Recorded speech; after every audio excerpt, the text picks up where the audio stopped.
Girl power, steady kama kawa. Check it now, come and let me show ya. Yeah, I'm strong, pretty like a flower. Akikam, wote wanasonga. African girl, daughter of the land. When you quit, so do everything you can. Show your crown, show your crown. Stand tall when a woman crush.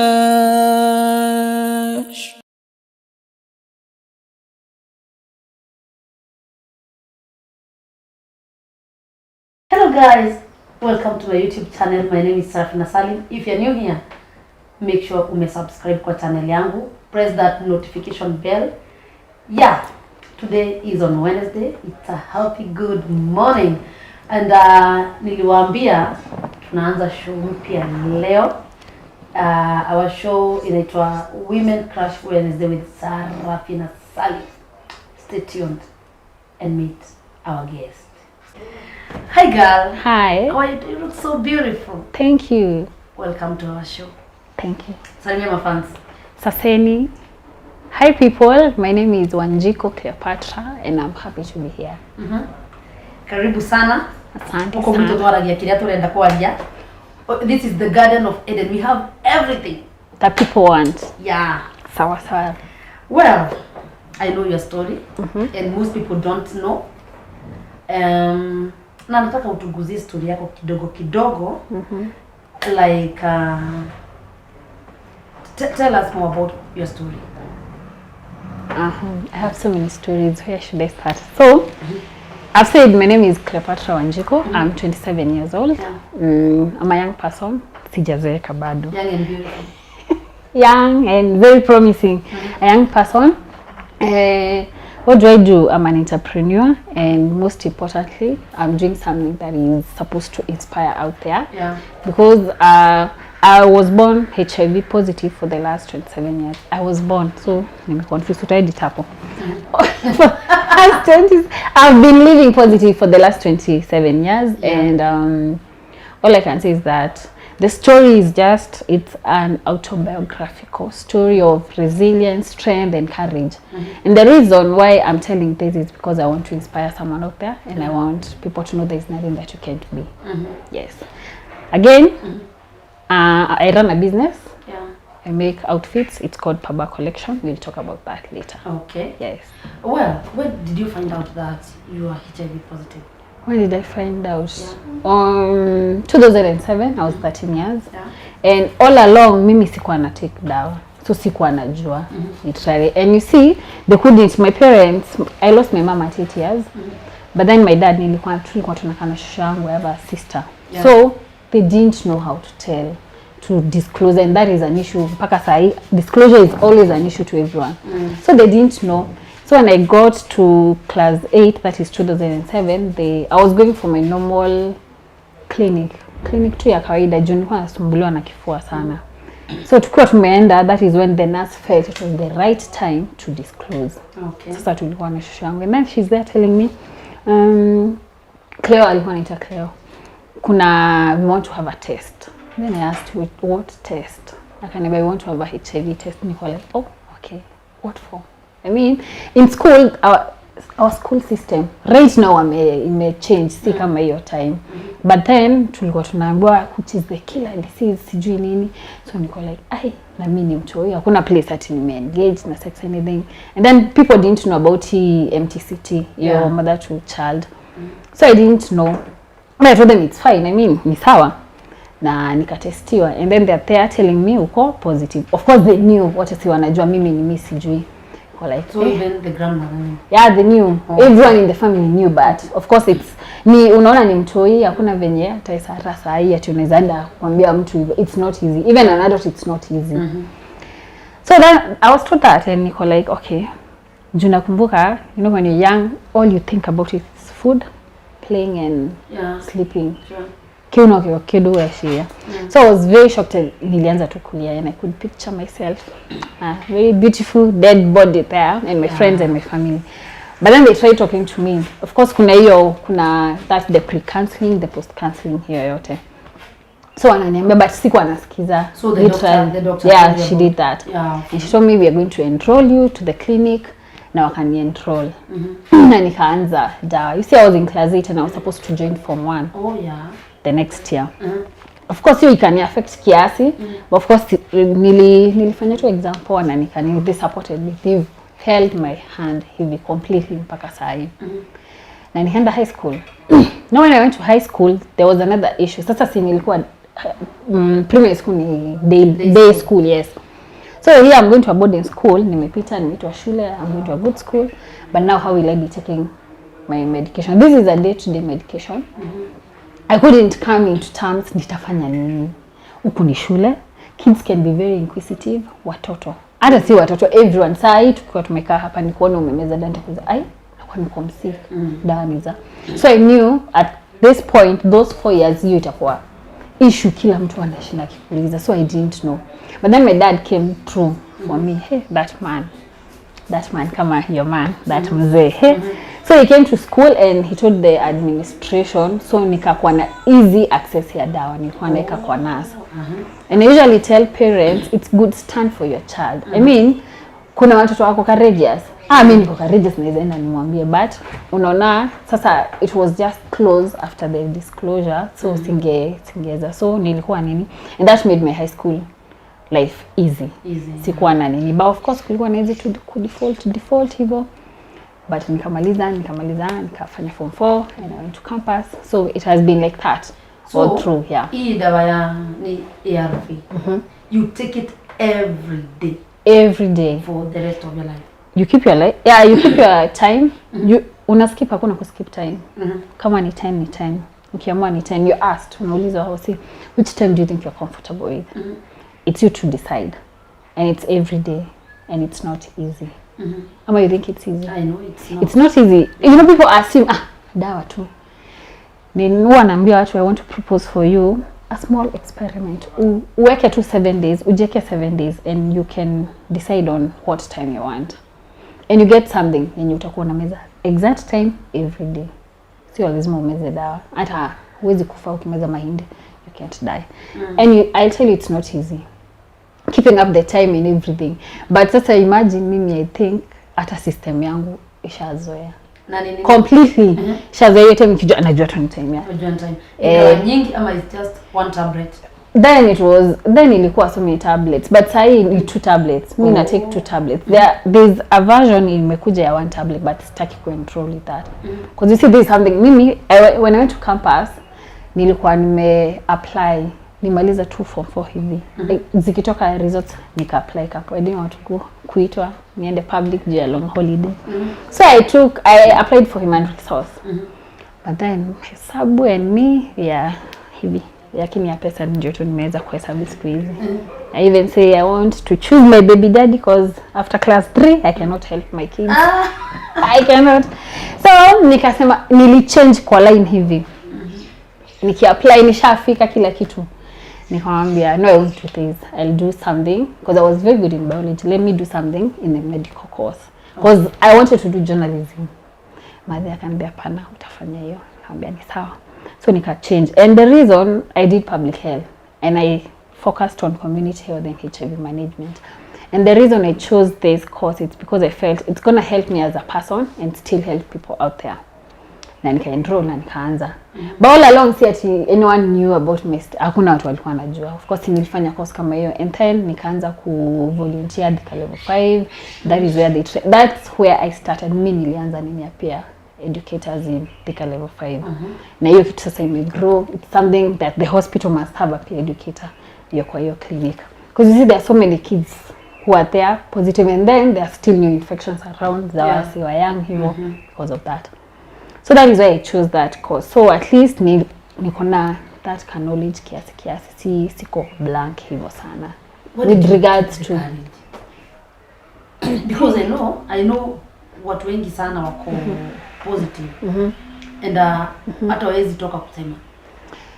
Unadhani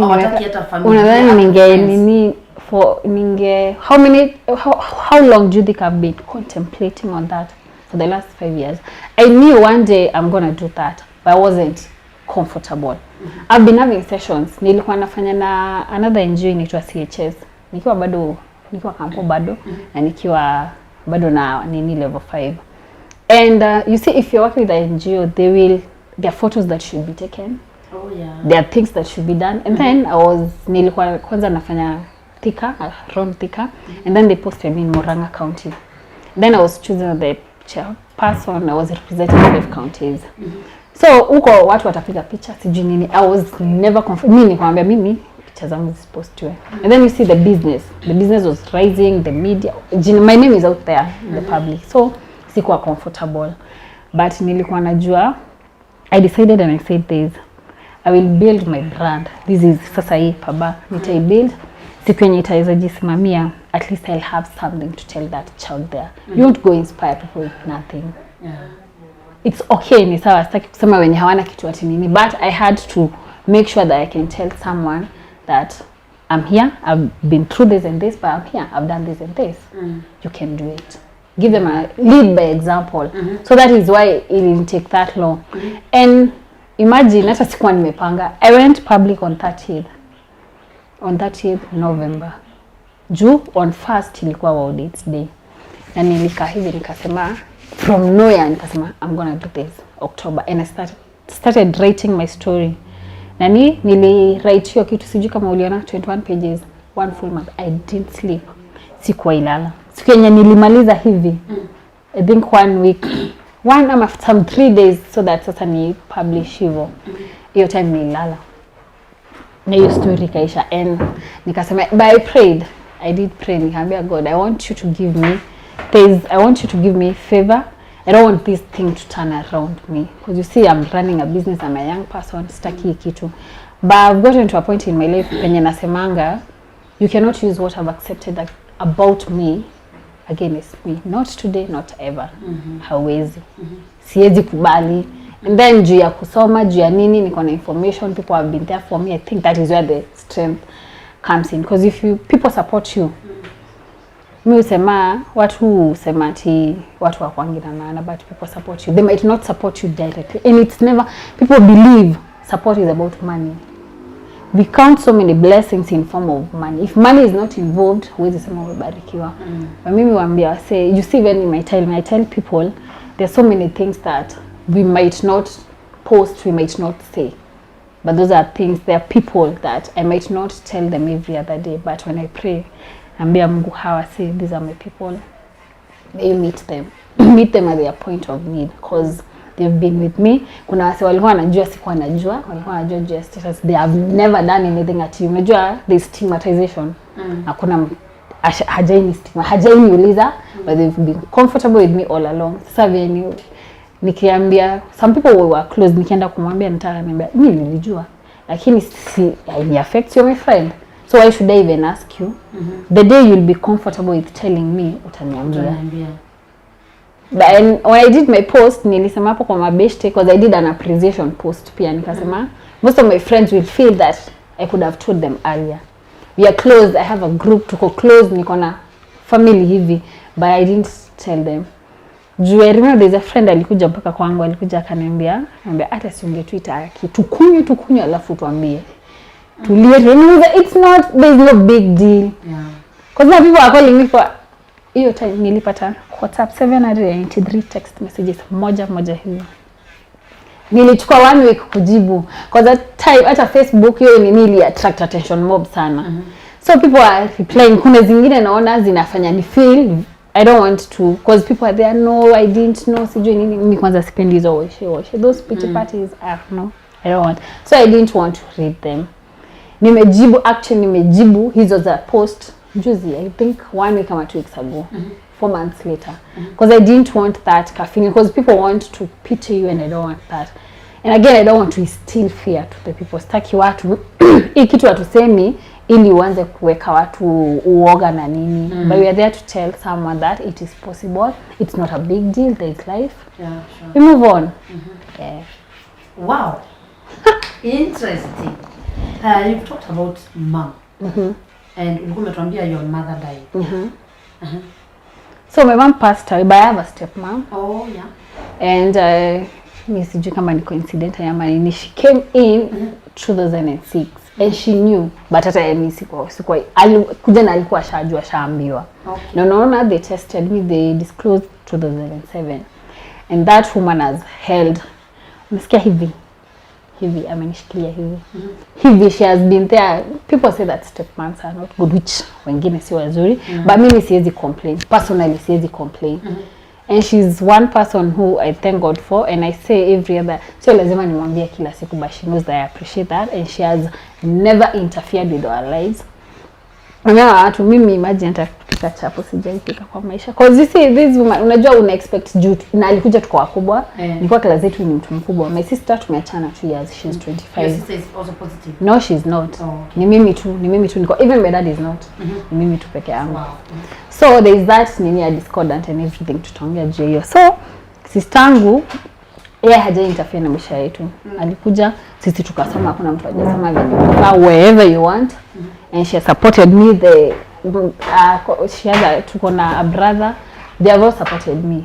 Na funny enough, hata nilikuwa nauliza mpaka kazi zangu vile nilisema nenda public, you know, they were so afraid. Even my aunts wote walikuwa sema nikamwambia dad, akasema sawa. He was not in the country, he just came in, alikuwa Dubai. Venye after a week hivi nikamwambia, akasema sitaki hiyo maneno. Nikamwambia mom, I don't want that. Nikamwambia what is wrong? Maybe say why did you agree, lakini auntie yangu alimwambia ati akamwambia no, but I understand it's the fear, meaning mimi ni mtoto, hata wewe ni mtoto. So they had that fear of what it would turn. And then you see our parents, as much as they have information, bado wako na kanini kalikuwa hapo kitambo. They don't understand that people have been informed, people have been empowered, and information is out there. And as a parent, I felt it's nice for them to protect you. It proves that they mean the best for you. But I told him I'm going to do this, and I'm not doing this for myself. I'm not doing this because ati kuna kitu itanisaidia nayo. Hakuna kitu itanisaidia nayo, itanisaidia na nini? So because he said if you could be doing what you did in school, that is right, I don't have a problem. But now you decided to do business, you're doing this. Nikamwambia I've been doing business. The business can take care of itself. I don't have to be there right now. Nimekazana to my level best. I know I've done that. So let me help someone out there. I've been helped. You might not know venye nimesaidika juu mimi kutoka hiyo klasi sijaipeleka hata hosi. Ulijipeleka? Mimi nimekuwa nikijipeleka. Venye nilikaa Thika nika transfer because I felt siwezi enda juu, nilikuwa naenda Karatina huko home. Siwezi enda huko. Walikuwa wamekataa kunipea mpaka transfer. They said you are a child. Where are you going? Nikamwambia no, I'm in school. What do you want? And I want to volunteer in this hospital at least. Nipate to skill hapo. They had to give me. Na sasa nimejaribu kutoka Thika, wamekataa pia. Niambia no, mimi Nairobi nitakuwa natoka Kahawa West naenda huko. Anasema hapana, wewe ni mtoto wetu, you'll stay here. Wow. We cannot impact in you alafu acheka hapa so that you will help other people. So generally that's how it has been, with a lot of ups and downs. You realize there is a lot of negativity out there, a lot of it, but na kila mtu seems strong. Now I want you to appreciate your mom. Na utuambia anaitwa nani? Appreciate her because she's for the first time nimesikia mtu akiongea about stepmom in a positive way. Sasa nitamwambia aje. Thank you for being there. Thank you for being the mother that I never had. I appreciate. Wow. Ama nimtumie ka M-Pesa baadaye. Hiyo lazima atatumtumia kasukari na tutaenda kumvisit very soon. Mom, yes. You're coming. Be ready. Nyeri. Karatina. Yes. Nyeri si Kenya. Unajua sasa tukienda Nyeri lazima tukue na document. Curfew kisha we'll go. Kono ni wajib. Kuna flights. So walipeleka flights. Nyeri si Kenya. So really. Wow. What about your grandma? Ni mara nyingi naona ukinieka niko kwa shosho. Shosho sijui amenipikia. Lazima tunaenda kwa show kula mokimo na gatufia. We can share. Oh my God. I'll be very happy. Yes. I'm light kama yesi ka blackie. When will you talk about? Oh God. Sini black girl. Appreciate your grandma. Tell me. Sure. Wewe ndimera na ifyo degyo ni kodera. Okay, sasa ndo. Chadu atasikia Kiswahili. Tunamfunza Kiswahili. Asante sana, nashukuru. Nikiwedete. Mbona nashushuana? Of course, she's my namesake here. Then something else, the fact that she accommodated us in her home. Juu mimi nani ametulea, alitu accommodate kwake as much as sisi ni watoto wa mtoto wake. She has been there for us. And you see, uko ni ushago. Unaona ushago kuna vitu twingi but hata yeye she has been there for us, tukasoma tukanini, and then up to where we are right now. So nashukuru, unaona si watu wengi wakiachwa watoto wana treat poa. Utapata kuna wenye wako wanafiviwa sijui hawa wamefanya nini, but she's been there and she has never shown us less love than the other kids. And most importantly me, the family has never shown me less love than any other person in that family. Yeah. So it's not something that I take it for granted. Yeah, sure. I do not. Yeah. Have you ever given up about taking your medicine? Because nimeona story nyingi za watu wanasema mimi nilikunywa miaka 2 nikaboeka nikaacha. Hakuwa nako ka story. Halalala. I was an international defaulter. I did the retirement text juzi akameo. You've changed completely. So I have, and nilisema having a long life disease or problem ama medication is not easy. Kwanza when I go to campus, si nimeingia campus nimejua kuna kutugwarana. Nimejua a full year. And I was sick terribly. Very sick to the point that my friend aliniona na nilikuwa nimeacha mpaka shule. Nili drop out campus. And when I dropped out, I dropped out of campus and I dropped off the medication. And I remember 2013, 2014, 2013 mostly. That is 1 year that I say that God helped me. And I never thought that I could have gotten out of that situation sane, not even alive. Because it was very bad, and at that point nilikuwa nimechoka. I know I'm not doing this. I was tired. You're tired, you're frustrated. You want to be like any other person out there, but you're feeling no. And you see in campus there's so many, kuna influence, kuna nini, nimetoka shule, nimeingia kampo pap. Niliingia kampo hata sikumaliza the computer classes, nilienda holiday nikafanya exam. So you can see that there is that pressure, and if you're young, we are young people, make mistakes. Yeah. When you're young, you do very stupid things, but it doesn't mean that we're poor. That means that we're human and we make mistakes. So that is what I did. So when I went back to the hospital, of course, they were very disappointed, and they took me back to care, and I went back on care na nikaanza dawa tena mpaka nikakuwa that undetectable status, nikapata mpaka that undetectable status. And that is huwa naambia watu, undetectable status means this statement simply means that this person has suppressed. Dawa ARVs za suppress the virus. It has been suppressed to the point that you cannot infect someone.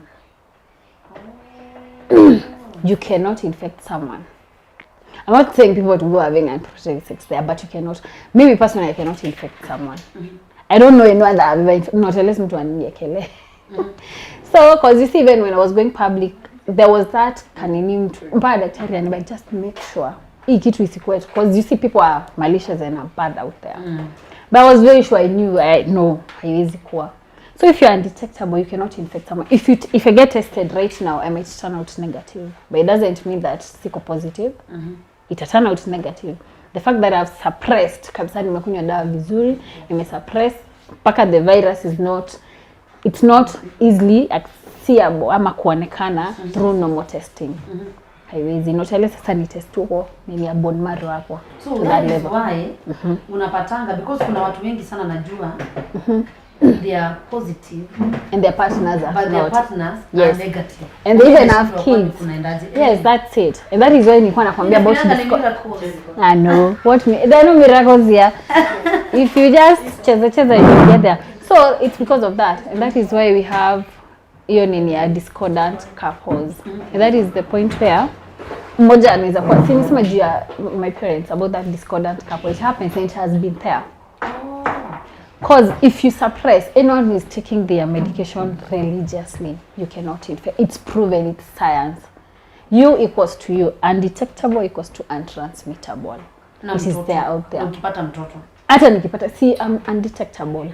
And then when you if I get pregnant these days, if you want, not unless someone gets pregnant ile yenye huko unajua, if you want to get any HIV positive person ambaye suppress kwanza, so that you reduce the chances of infecting the baby. There is no child today who is supposed to be born positive. What if upate born because positive? We have that elimination of mother to child transmission. Unaweza kuwa hata huku unajua na huja suppress, utaenda hosi na you'll be put under medication. Mtoto akizaliwa lazima apewe inaitwa therapy, lazima apewe so that at least ya kucontrol hiyo.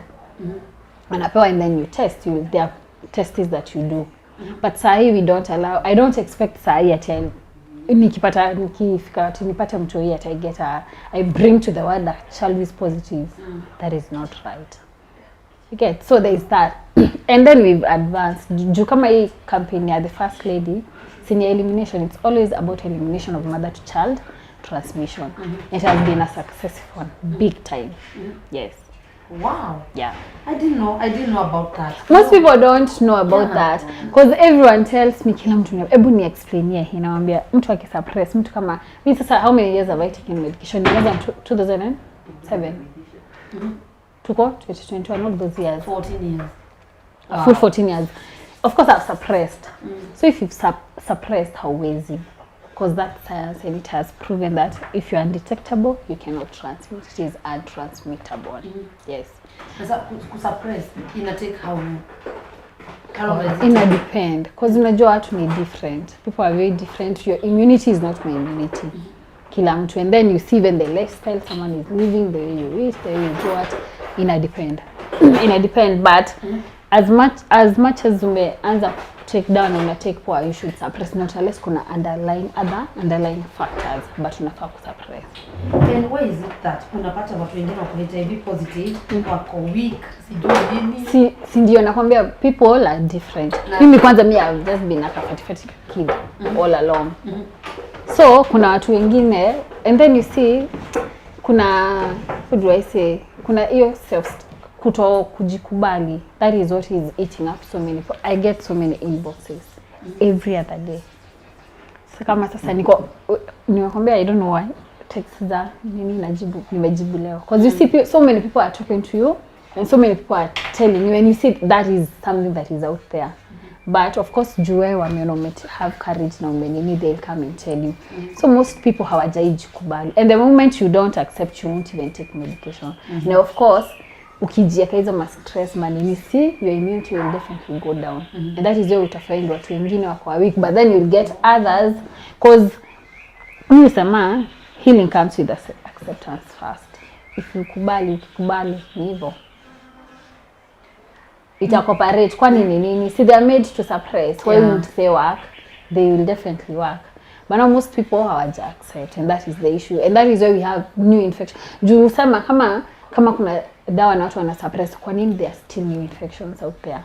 Why is it that the rate is still going high other than going down? Because these people who have not accepted, of course they'll go akisamaza huko nje. If you are a person who is HIV positive, wako supposed to take food special, maybe wako supposed to take alcohol, nini? Well, they are supposed to take alcohol, but me take alcohol. Mimi usema mimi sasa kwa nini usiokoke? Niokoke kwa nini? Mimi sikunywi dufia. So for me I take, and I tell people, mimi usema ukweli, because I am a mentor out there, but I tell the truth. I mean ile if hawezi kaa sober. Hawezi. But I'm not telling people to drink. I usually say on my own I drink. And it's not that I drink utanipata kunywa hivyo. Of course I'll drink, but it's not advisable that you should drink because of medication. Na mtu akikunywa atasahau kwanza dawa, but sasa mimi nitasahau kweli. Like iko kwa akili, najuanga ishajeka kwa akili. My whole system knows that. So I don't have a problem with that. But I don't care. I don't have a problem with someone who is not drinking. I don't have a problem with someone who is drinking. It's your life. Do you? Yeah. Do you, as long as you adhere. The adherence ndio mimi concern. Mimi hata nikuje uniambie sijui unavuta, that is you. Mimi ukiadhere sitakuuliza kitu kingine. Wow. Nataka muongeleshe someone who is HIV positive out there na kunywa dawa.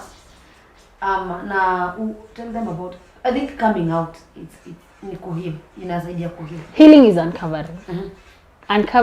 Healing is uncovering, it's not covering. But I don't want people to get out there. Don't. Not unless you have a thick heart, like these thick thighs zangu, don't do that. Do not. Because naonanga mtu kila mtu ananitext. If I post something, someone will say, I like your courage. Now I don't think it's easy.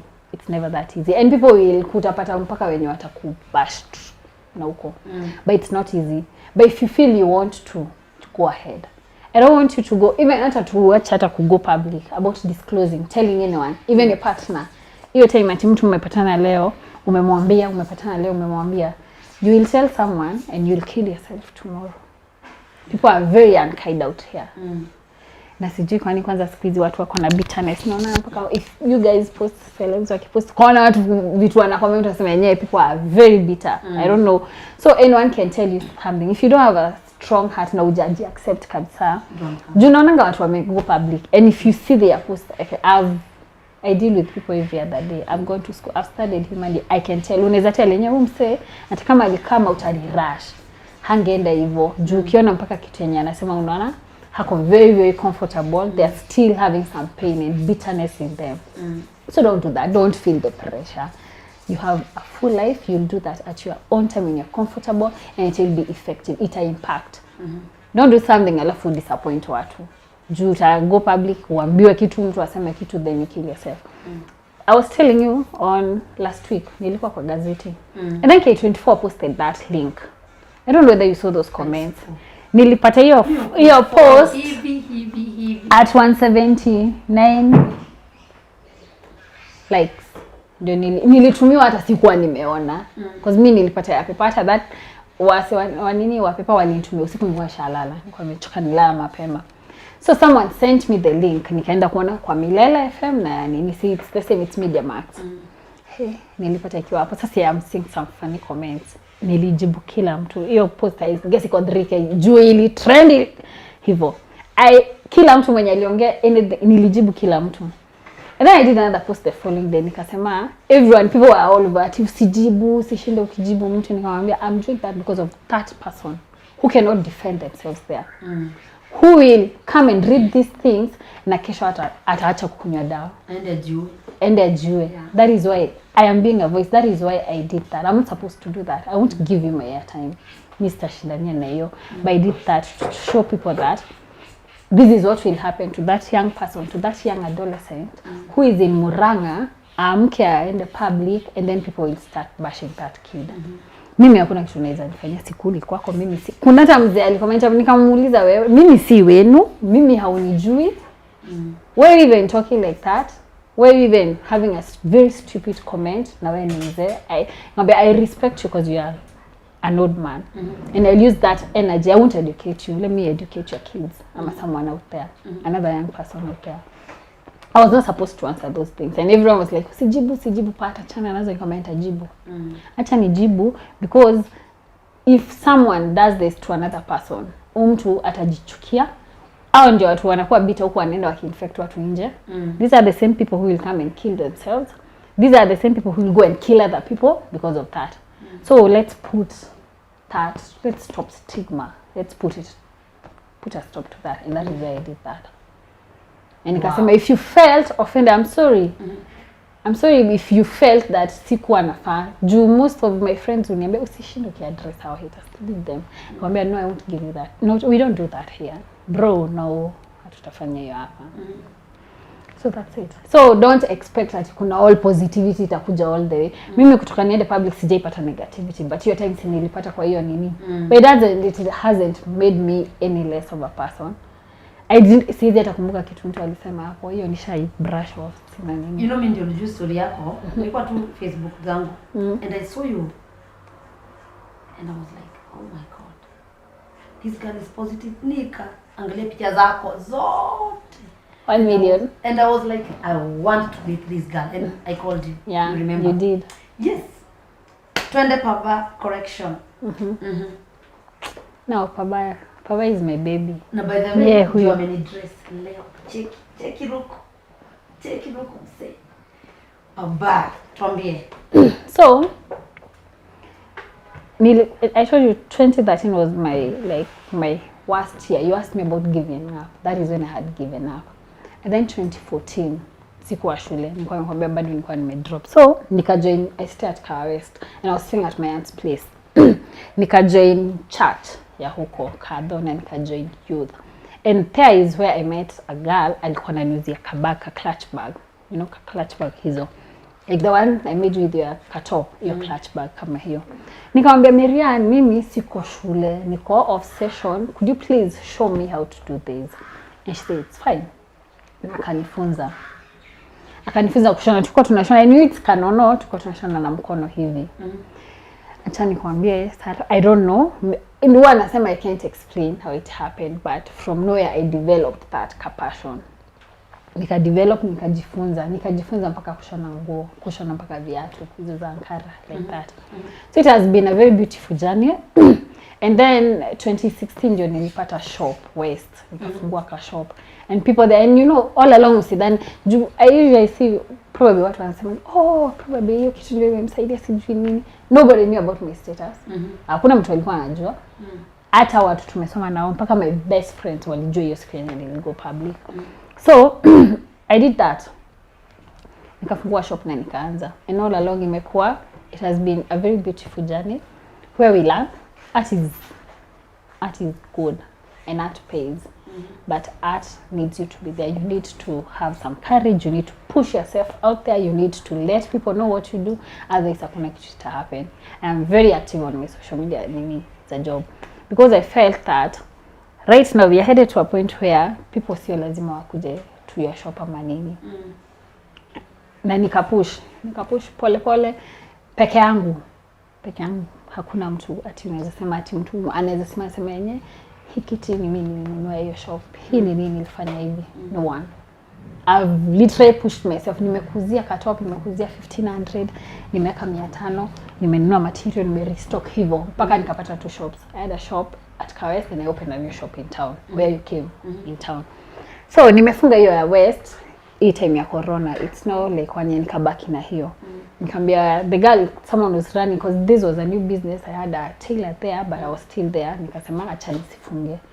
Because everyone felt this is what has grown me here West. Na kila mtu kwa pana usifunge. Mpaka sasa hii kuna watu wajua. Niambia niko huko kwani naambia no, I closed the shop, we're in town. But that is growth. We want growth. And I tell people we're here for progress no matter the pace. Hata tufike 2055, we're here. As long as you're doing something, we're here for progress. So it has been like that. And I appreciate being a young person. Nilianza I was 23 then. And people have come through for me. Like watu wanaamini. Hata kama mpaka saa hii people don't believe watu wasema wanakuja. Wewe mwenye paba kwa. Nasema guy, tulikuwa tuna expect ni mtu sijui niambia why do you why did they kama Kisonko. Well, yes, why do people assume it? Yes. Lola idero. Big people. You should. I know people who know people. So that has been it. And running a business as a woman and as a young person is not easy. I know. Generally, running a business, niache, mimi si feminist, niache kuwa feminist. Nisione kesho watu wakinini wakivenye walifanya yeye sitakivo. So it's not easy running any business. It's not easy. Iko na ups and down. Kuna wakati leo utaamka umesota, kuna wakati utaamka mimi hata nasemanga to this point mimi mtu hizi ni impress juu ya pesa.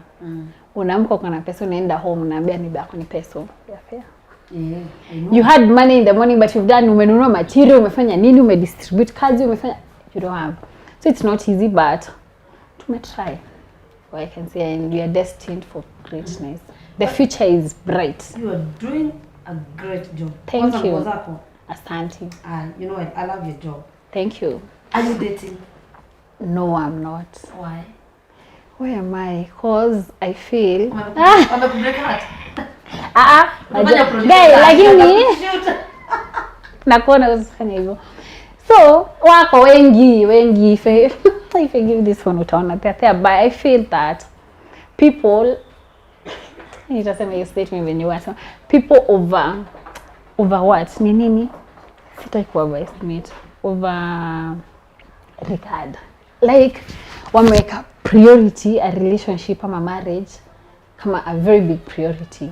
But for me I don't think it's that. Mimi nilisema acha niketi chini, acha nitafute pesa, mimi nataka kuomoka. Na lazima tuomoke. Hiyo ndio nataka. And then let's not put it at ni lazima mtu akuwe na date sijui. People are there and so many people want me. Hakuna mtu amini nikisema si date. Everyone nimekuwa nikidate. Everyone who is hitting on me say siwezi amini au date. Lazima iko na date. So like that, but then acha mimi nitafute pesa. Tusinini sio lazima, let's not prioritize marriage and a relationship that much. Tafuta pesa, kaa chini. Tafuta mtu mature, mkae na yeye, sio lazima tamzae. Semanga hivyo, you can adopt a kamutina or something, sio lazima. Usiniambie because that is the next question. Yes. Any hope for what? The kids. Oh God, yes. But as someone don't bring kids to the world. Don't bring along kids that you're not ready for to the world. Siwezi taka mtoto wangu apitie shida zenye nimepitia. That is one. Tumefanya sisi. Don't need to pressure. Cause mimi most of my friends wanasema sasa yuko na pesa sijui nini, naambia tuko na pesa. Ni kwa pesa yangu yenye inaweza ni sustain mimi. I don't feel what I get right now is enough for me to keep a baby.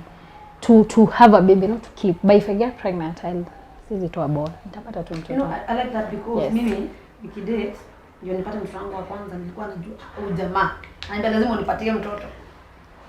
Kwa dada hata hilo. Ndio arete. No sio mbona. So wasichana wasishinde wakisema sijui, and don't usitikie mtu kati akwambia eti nataka uniza. Do you think I want to uniza ile mtoto? Mkizalia alafu kule huyo mtoto tukua tunakunywa chai na venye tulikuwa tunakunywa huko. No, you're not doing that. Let me look for money. Chani tafute mtoto atakuja. Reasons in life that so many, I've had so many.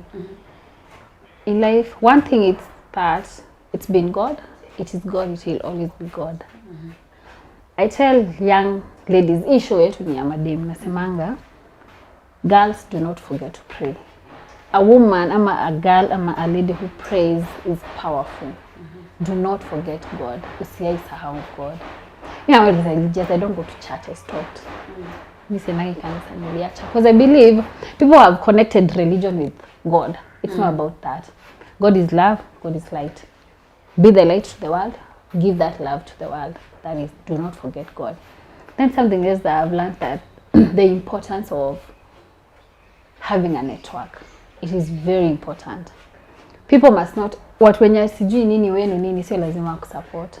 People will support you out here. And we have kind people out there. The other thing is that nothing is impossible. Everything is possible. Mimi, I have had people, you believe in me, you believed in me hata kama huko unanijua, more than even believe in myself.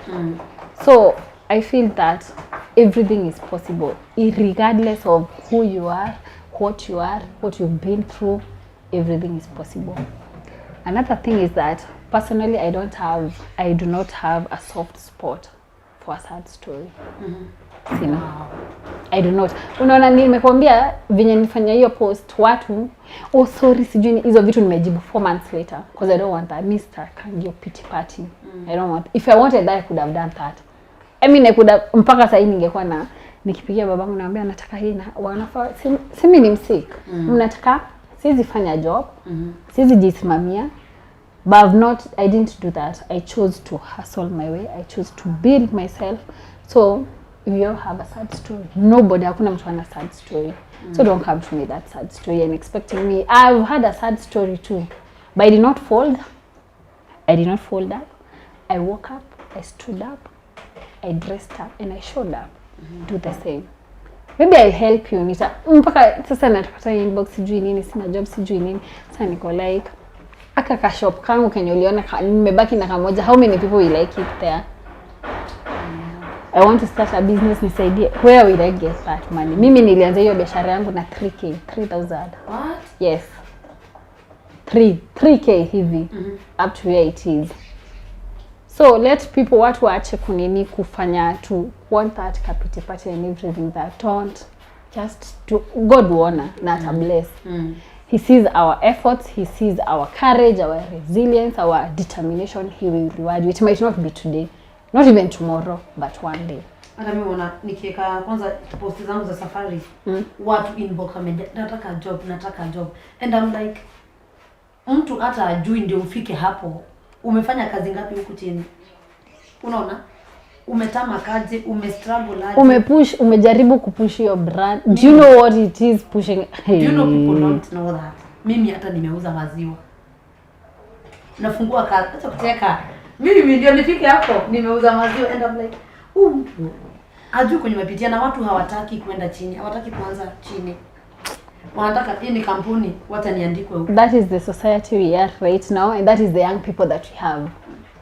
People my age, hakuna mtu utamwambia sijui nini ukuje hapo, sijui uanze kumwonyesha sijui kukata material. And people don't want to work. Generally watu wataki kazi ya mkono. Shop yako yenye najua ulianza na 3K. 3K. Na si ati imekuwa hivyo, zilikuwa mbili, nimefunga hiyo moja. Wow. And I felt the reason nilifunga, I felt I don't have to have 2 shops in the same county. Let me get another shop in another county. So I am targeting to have an opening in either in Mombasa, LD ama Nakuru. Nakuru, here we come. Nakuru ni home. No, we are going to LD. So that is what. So people need to know. Kila mtu lazima upitie hiyo journey. Hauwezi amka ukuwe successful. We are not even hatujafika. Hatujafika, we are still yet. Tunaanza, we are starting. But jitume tu. Nobody will help you. I mean, don't depend depend on anyone. Expect. I was a very good person in expectations. Right now, I do not expect anything, not even from my parents. Do not expect. Expectations will always disappoint. And that's why we are having so many depressed youths out there.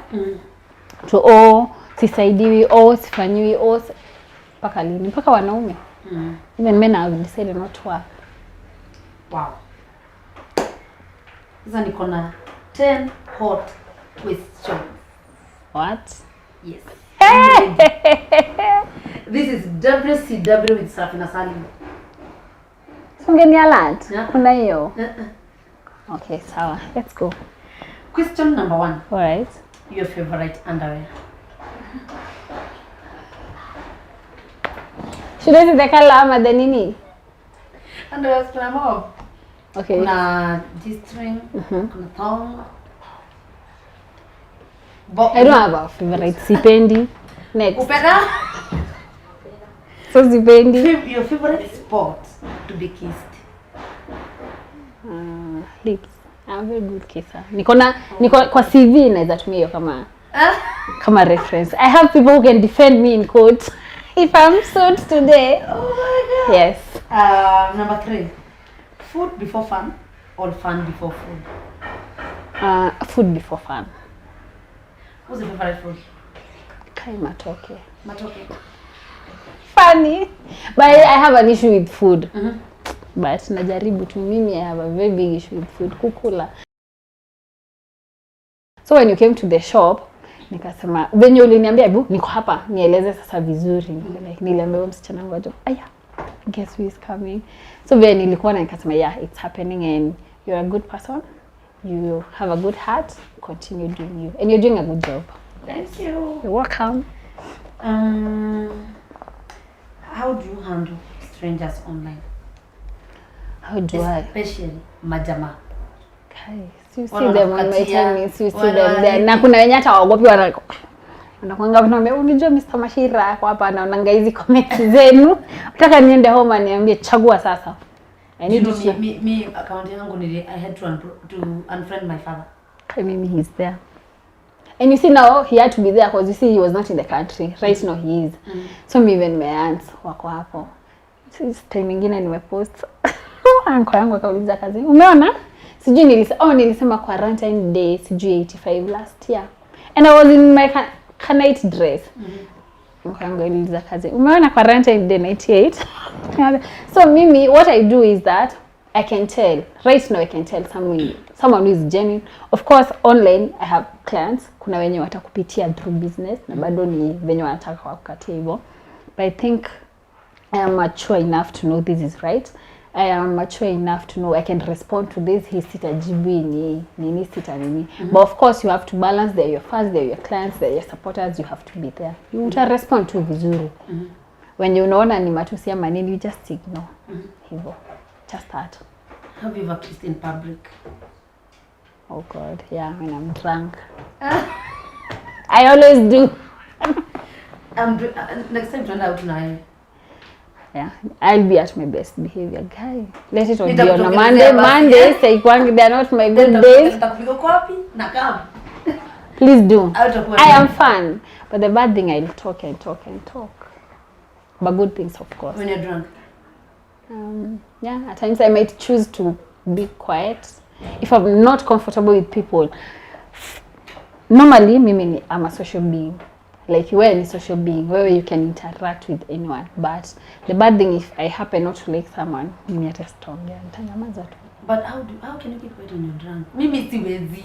Sasa si unasikia nitanyamaza. Sasa kama si like mtu, sasa another thing, mimi kama si like mtu naambia, mimi sipendi. Simpendi, mimi ni kwanza nasema tu kweli. Nataka hapo mbona nijifini. Sasa hiyo na learn ku sugarcoat kiasi. But then kitu kingine wanalia. So be ready. If someone ukinitrigger tu hivi. La. And then I have a drink. If I drink lazima nilie. Nishajua drink store. If I drink you, sijui kama Brian, let's go back to that. Hey, nikikunywa sijui kama ni juu niliintroducewa na huo mse. Kwa hiyo drink I must ikue nini ama hata I must. I don't know why. It just happens. It's go on. Glass of wine or 6-pack of beer? Whiskey. Tungeongeza hapo. Tungeweka hapo tuweke whiskey. Have you ever met love in the car? Oh God, yes. Kwani marafiki zangu ni akina nani? And that is how we're going to end this show today. Who are my friends? Oh my God. Thank you. Thank you, girl, for coming. You're welcome. We are very glad to have you here. And I hope utarudi tena. Nitarudi. Si unipe tu chance niambie watu wa nini. Mimi na host. Oh, sorry. Sorry, madam. You're glad that you're here. No, nataka kuambia watu. Tutaweka picha za outfits, alright. Outfits zenye unatengeneza paba correction na ndio wameni dress hapo sahau. Naweza simama nichafue mbaya sana. So na nataka kuwapatie namba na waambie shop yako iko wapi na kwenye watakufuata watakupata. Alright. Thank you. Sorry for interrupting you. It's okay. So guys, Paba collection, PABAA collection on Facebook, on Instagram. Yes. Both nilishindwa kutumia Twitter. Niliachia hawa. My ex. Oh God, you too. Two blind people. So follow me there and you can get our number 0715 672 750 15672 750. And again, please get something. We are in town at River Road Beauty Center building. It is next to Bank of Africa and direct opposite Kipepeo Hotel. Second floor, shop number S12. Ukifika tu hapo ulize kwa Shiko, muulize kwa Paba, you'll get something. Get something. We have very affordable items, African items, and ni vitu poa. Watu wakienda kufirinda, they get something nice, please. Msiende huko na jeans kwa party. Thank you. I'll be waiting to hear from you. Yeah, na niongeze, she's not expensive. Hapo kwake nimeenda nimepata kitu poa ya 1500, 2000, 2500, hivyo kwenda juu. She's not expensive. Yenye unapenda ankara, mazi nitawekea picha yangu hapa. Uone nguo amenishonea nikiwa BA. Thank you, girl. You're welcome. Tuna meet lini to have a drink. Lakini sasa tutoke huku, sasa tuko Kenya juu, tuko lockdown.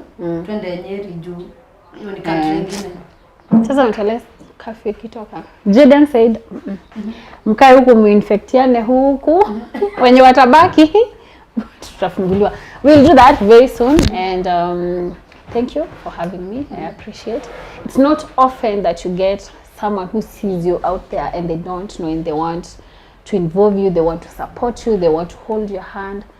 Not so many people will do that. So I appreciate, and it's the small things in life that matter. Asante. Karibu sana. People, hapo ndio tunamalizia show yetu ya leo, na niwaambie kuwa positive. That is not the end of life. Jikubali, kunywa dawa, piga tizi, ishi maisha raha. Kila mtu duniani, we have a very short life to live. Unaweza kuwa unapitia shida nyingine ya ugonjwa, unasikia ni nzito sana. Nilikanaga ikohoya, mutiro ndomuritu, maitho-ini magai. Ninawapenda, and this is how we are ending our show. Subscribe and stay tuned. Women Crush when they do Sarafina Salim. Thank you. Girl power, steady kama kawa. Check it now, come and let me show ya. Yeah, I'm strong, pretty like a flower. Akikam, wote wanasonga. African girl, daughter of the land. When you queen, so do everything you can. Show your crown, show your crown. Stand tall when a woman cry.